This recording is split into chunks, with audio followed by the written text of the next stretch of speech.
We are 5 days out from the season, and I probably should start doing my ladder predictions for this year. So without further ado, make sure you subscribe to the channel. We're still reaching for that 1K. We're pretty close. We'll get there this year. Alright, so without further ado, let's get into this. With 18th, I have Richmond Tigers. I mean, they're pretty much favourites to get the 18th, to be honest. They'll upset a few teams, but they've lost Dusty, Dan Rioli, some other guys I cannot remember off the top of my head. A couple to West Coast, Liam Baker, and that other fella. Anyways, I can't remember off the top of my head. But they do have Sam Layla, who is injured, I believe. Yeah, he is. So I'm not sure if he's going to make round 1 or round 0 or whatever they call it these days. But yeah, Richmond, they're going to be 18th. They're going to upset a few teams. I reckon they're going to get 3 wins for the season. It's not going to be all bad. They're going to be competitive for games and quarters. But obviously they'll lack experience with a lot of the younger guys. They'll be getting games this year. They still have a lot of experience though. Tom Lynch could come back in and kick 60 goals. The next one is 17th. Now, I have West Coast finishing 17th. It's a tricky one because they're healthy and they've got their experienced players out there. They could realistically finish 12th. They could just do that. But at the moment, I've got them 17th. They did win against North Melbourne in the practice match. And, I mean, it is a practice match at the end of the day. It doesn't count for anything. But, yeah, I just think West Coast, with their list at the moment, I still feel like there's areas of improvement. They did lose Jack Darling, he scored 30-odd goals for the season last year for the West Coast. So that's a pretty big loss. And, I mean, Jake Waterman, he signed a 7-year deal, so he'll get plenty of the ball and plenty of goals. 60 goals from him this season, I reckon. But yeah, West Coast is going to finish 17th. In 16th, we have North Melbourne. I don't know. I feel like North Melbourne could be the year where they find, they groove and they just gel as a team. They win a few games. They could win 7 games. That's probably a bit of a stretch. But, I mean, I'll probably predict them to win 5 games. But 7 games still, still there, and they still have experience as well, and that's very important, especially in those close games, but they just don't have the exact experience yet. 15th, I have Gold Coast Suns. I'm not believing in their hype. I'm done with their hype, and they will fold before they win a final. They do have a lot of young talent, that's for sure, but signing Mac Andrew on a 1 point something $million deal for 7 years, 9 years, or whatever it was, is a little bit insane. No, yeah, 9 years for 12 million. Why? Anyways, so let's just move on from Gold Coast. I've really had enough of them, to be honest. In a way, 14th, I have the Adelaide Crows. The same again. Give them one more year, they'll make top 8. That's for sure. Give them one more year. I don't think they have the experience to win the close games unless it's against Port Adelaide. In 13th, I have Essendon Bombers. Again, they start pretty well and they just fade off late, Essendon. So I'm not believing in them until they actually win 14, 15 games and then could potentially play a final. So I'm not believing in them just yet. Great signs from last week from the Pracky match. Kako could be the next superstar for Bombers. He could be the next McDonald tipping Woody. That would be a great player. Zach Merritt is definitely underrated. I mean, he's highly rated, obviously. Wouldn't say underrated, but in my books he is. So, yeah, I wonder what's going to happen with Peter Wright. Is he going to kick 50 goals? They've also they got rid of Jake Stringer, so that is a little bit of a big loss. But at the same time, They have Nate Caddy, who could absolutely shine. It's his second season, and he could kick 40, 50 goals. And then you got Kako. 25 goals plus would be a pretty good pass mark, I reckon, for him. But he's got a lot of talent that I've seen so far, and should have kicked 5 goals. Morally, he kicked 5. The next one is St Kilda Footy Club, which, just another average recruiting from them, to be honest. Jackson McRae is don't get me wrong, fantastic player. But at the same time, he's like, 30, in his 30s and pretty much past his prime in a way. He was playing out of position at Western Bulldogs. But we'll see what happens with St Kilda. Max King. St Kilda realistically should have traded Max King. 6 years under the belt. Yes, I think he played over 100 games. Pretty good, obviously. Even to play one AFL game is fantastic. But I don't know. He's realistically, if he's played over 100 games, he should already have 400 or 300 or so. That's probably been a bit harsh, but at the same time, you could get so much value from Max King, and they played better without him. That's what I found. I have the Melbourne Demons. Now, they could easily make the top 8. They really could, top 4 even. But, I don't know, just with their health concerns at the moment, I'm just not really ready to put them in the top 8. Like, obviously, Petrarca coming back from a rib kidney sort of injury. You've got Clary Oliver. I really hope he has a big season this year, and he could potentially get top 3 in the Brownlow if he has his form right. And obviously Max Gawn, he's not getting any younger, but he's still a really great ruckman. And their weakness at the moment is their forward line. The only good players that they have in the forward line is Bailey Fritsch and Cozzy Pickett. That's the only 2 that I can really think of that are good at the moment. Melbourne will win probably, I reckon, 10 to 13 games for the season. That's my prediction. All right, the big one is the one that doesn't really show up in grand finals. Sydney Swans. Now, will this affect them physically and mentally? They just got blown out in a grand final for two years out of the last 3. So it's, they'll bounce back. They're still a young, talented side. They've got a lot of experienced players as well, and they're a fantastic side. So obviously they'll make the top 8. But my prediction is for them to finish 10th. So Errol Goulden, he has a fractured ankle, I believe. Allegedly, I will say. But I'm looking forward to seeing how he goes after his injury's up, and hopefully he can return back to his All-Australian wing best. But for now, I've got Sydney at 10th. Now, in 9th spot, I have the Fremantle Dockers. Now, Freo, they're going to be an interesting team this year. They picked up Liam Baker, Shai Bolton, same thing. So they picked up some handy players, but they did give up a little bit as well. But it'd be interesting to see how they go. Will Sean Darcy, I don't know, play well, or will Luke Jackson become a full-time ruck, or just go half forward? Josh Tracy, though, it's going to be an interesting one. Can he go back to his All-Australian form like last year? He kicked over 44 goals in 13, 14 games or something like that, which is absolutely crazy. They're going to be a scary team in the next few seasons, that is for sure.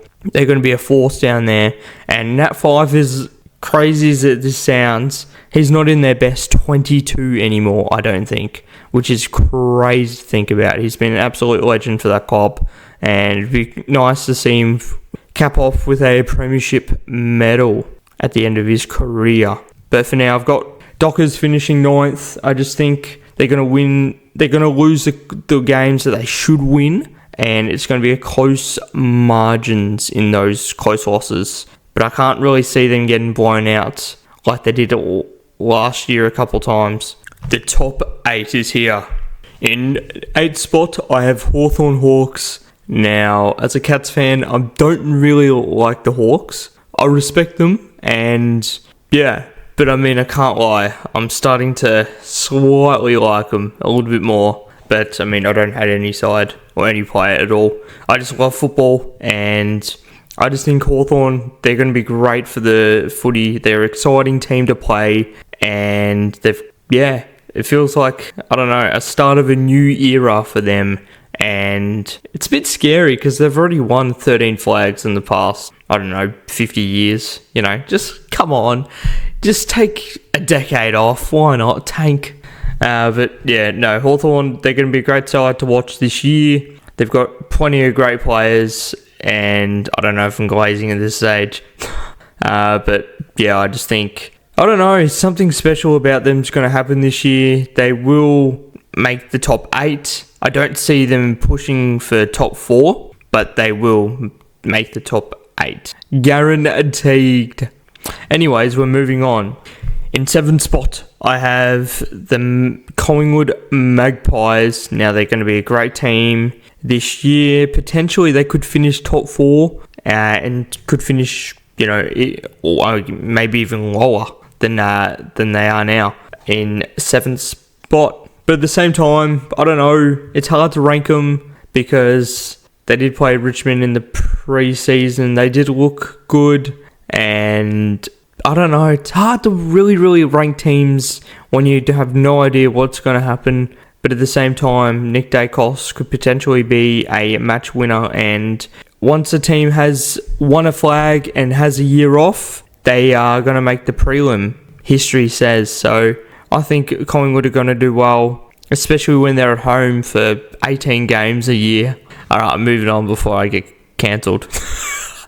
In 6th spot, I have Port Adelaide. Oh no, Collingwood fans aren't going to like that, are they? Remember guys, this is an actual predictions video. There's millions of predictions out there. So, yeah, these are my predictions. Subscribe to the channel. All right, Port Adelaide. Jason Horne-Francis could potentially be a top 3 Brownlow winner. Maybe. We'll see what happens there. No Charlie Dixon, obviously, but they have Todd Marshall. He's still there. Who else is really there for, I don't know, the guy from Gold Coast, Jack Lukosius?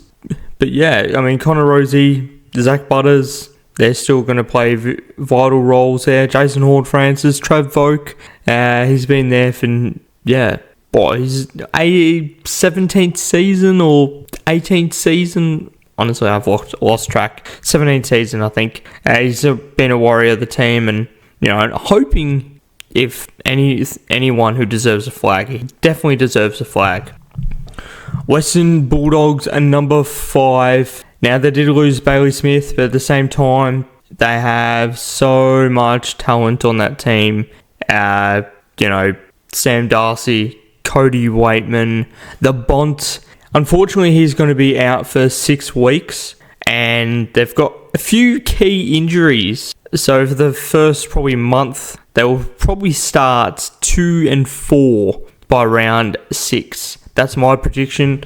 But then they'll obviously claw their way back. They're a class outfit, and they'll play some really, really good football, exciting football. Aaron Norton is an interesting one because, I don't know, he is a forward, but I mean, he can play defence, and I mean, they need someone down there. Rory Lobb will be down there. Excited to see his second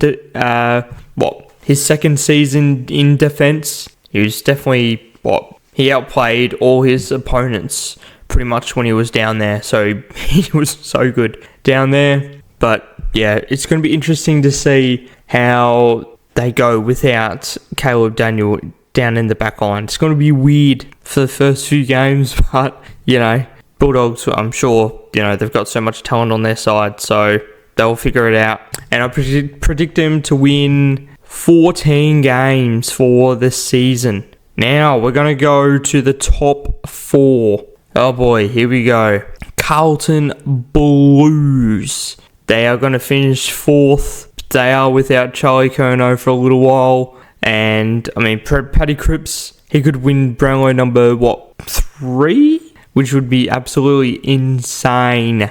But yeah, I mean, Carlton, they're a great outfit. Injuries did cost them last year as well. And I don't know, I just feel like it has to be Carlton's year. Because otherwise, when is it going to be Carlton's year to make the finals and play really, really well and go deep into September?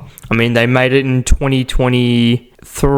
Oh yeah, they made it last year too, didn't they? So yeah, my point is invalid anymore. Anyways, we're going to move on. But yeah, they're going to finish 4th and they're going to win 15 games.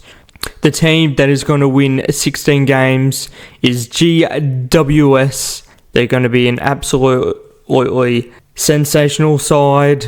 Now, they did lose by plenty against Carlton, but I mean, they do start slow from the season, and then they continue to find form, and they just find players out of the blue, and they just shine.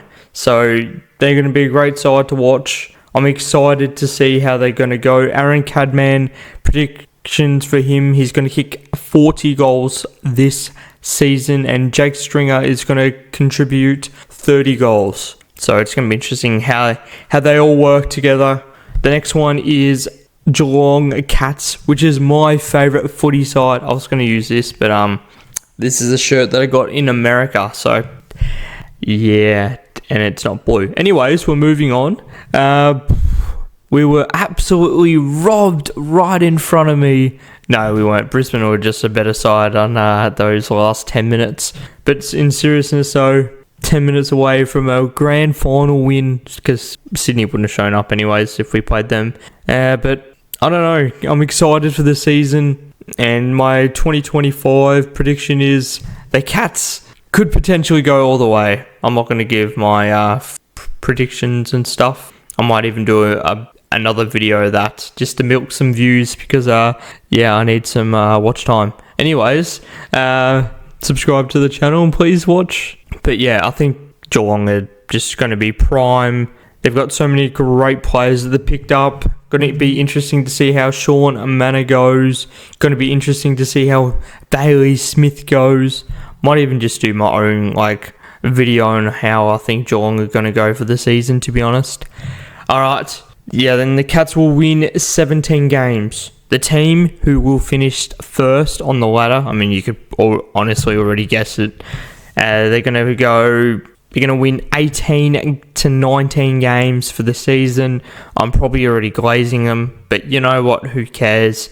It's going to be Brisbane Lions. Now, they could potentially go back-to-back, especially with their young core that they have. They've got so many great young players and I expect them to win at least 4 flags in the next 11 seasons or 11 years.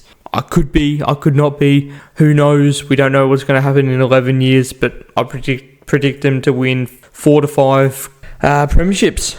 So yeah, this is my predictions for the season. Brisbane, they're just going to dominate again, and it's going to be start of a new golden generation, or golden era, as I should say.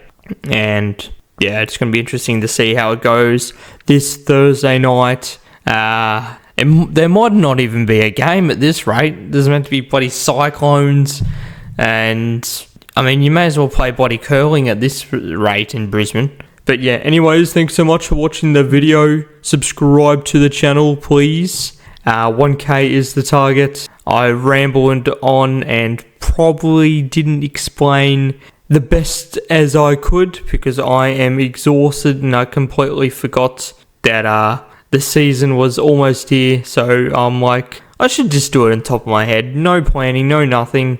Stuff it. Anyways, hope you enjoyed the video. Subscribe to the channel. I've already said that like a million times, but please do like the video. Comment down below your thoughts and opinions on this.